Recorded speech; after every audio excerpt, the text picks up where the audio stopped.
What's up, guys? Welcome back to the channel. Really appreciate you guys watching this. This is my dad's sexy waltz variant. We just call it the Sunshine Bandit. This is just a color combination that we put together. Not to say that nobody else has done this before. Someone else could be using this fly with these colors, but this is just something that we put together without seeing it done before from someone else. This fly was designed to be imitative with the Havidrius hatch. They kind of have pink and they're yellow, and the tan and the thorax was for the wings emerging because they emerge in a little water bubble. We also tied this with the tail at first, but now we fish it more as an attractor pattern, so we took away the tail just to make it easier to tie. But it's really not a complex pattern, very, very easy to tie. You could tie a bunch of these, lose every single one of them, and you're not really going to lose a lot of your time. To tie this fly, I use a Hanak competition, size 14, 480 BL. I use 70 denier fluorescent pink ultra thread, brassy sized copper wire. I use the Hareline Dubbin ice dub dispenser, and then the colors we use are UV tan, and this is a light yellow.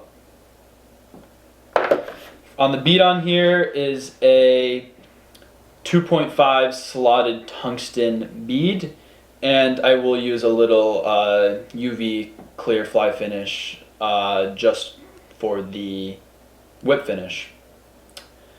Now let's get into tying it.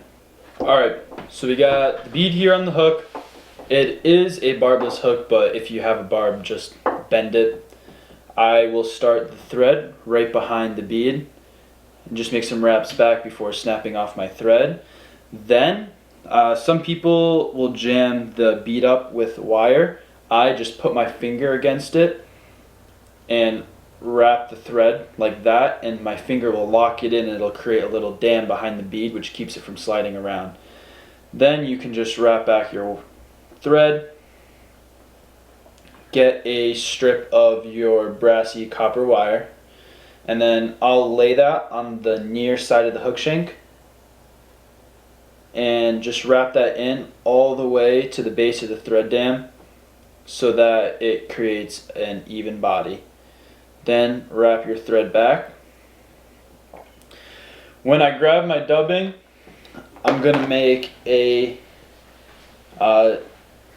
small, pretty tight dubbing noodle, adding a taper with the dubbing.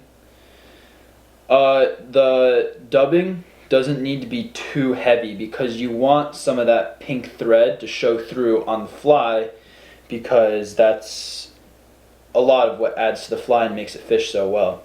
You don't need to put all the dubbing on right away. If you need more dubbing, you can always add it on.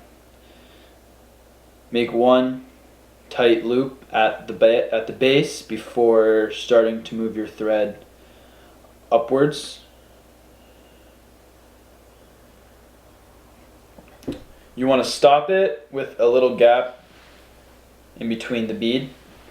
Then you can wrap your wire around. I like to make one full turn on the hook shank before starting to wrap my wire up. Just make even turns and then tie off the wire. Then you can just helicopter your wire off and it should snap like that. Then thorax, just tan dubbing.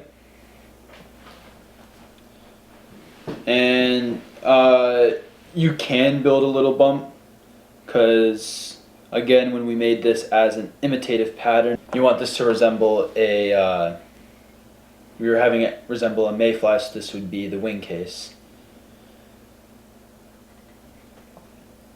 Just pull this off. So we're going to want to put a hot spot collar on this as well. So since I did put a thread dam on there, I'll really only need to put like a couple wraps because once I do my whip finish, that will build the collar right in. For the whip finish, I put a little UV resin on the thread so that way I can cure it and that will help lock in the thread wraps. Take 4 or 5 turns, or really whatever gets you the little pink collar. Then you can snip your thread and then hit it with the UV light.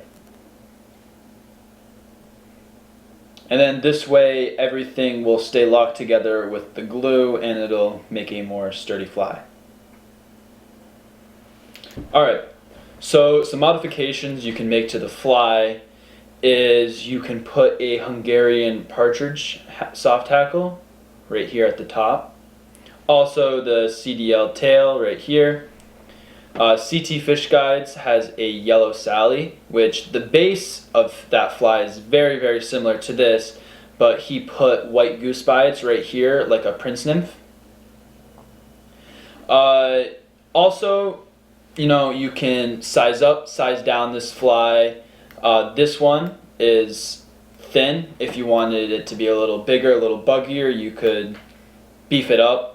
You could go bigger with this fly. I've caught fish on a size 18 one of these, so you can go smaller with them too. But just change it up, add stuff, maybe take away stuff, whatever you want, but it's a very simple and effective fly. We've caught fish on this fall, winter, spring, summer, and we've caught quite a bit of fish on this fly. Very effective, and I hope it works for you guys. Hold up. I forgot the most important part. When